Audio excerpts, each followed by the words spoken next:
First virus enter అయినప్పటి నుంచి the period virus enter అయింది, నెక్స్ట్ సిమ్టమ్ మనకు వచ్చింది, ఈ గ్యాప్ ఉంటుంది కదండి, ఆ గ్యాప్ని మనం ఇంక్యుబేషన్ పీరియడ్ అంటాం.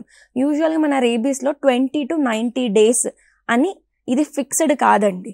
మనం 20 రోజులు ఉంది కదా అని కాదు. కొందరిలో 20 రోజుల లోపు కూడా రావచ్చు సిమ్టమ్, కొందరికి 90 రోజుల తర్వాత 1 year తర్వాత కూడా వచ్చే అవకాశం ఉంది.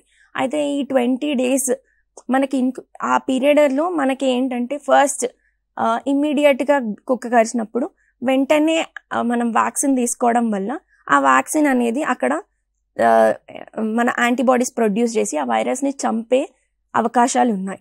కానీ ఆ 20 days పీరియడ్ కొందరిలో 20 days ఉండొచ్చు, కొందరిలో 30 days ఉండొచ్చు, కొందరిలో 50 days ఉండొచ్చు, కొందరిలో 90 days ఉండొచ్చు, కొందరిలో 1 year ఉండొచ్చు. ఈ గ్యాప్లో మనం వ్యాక్సిన్ తీసుకొని ఉంటే మాత్రం ఆ వ్యాక్సిన్ యాంటీబాడీస్ ప్రొడ్యూస్ చేసి ఆ వైరస్ని చంపే అవకాశాలు ఉంటాయి.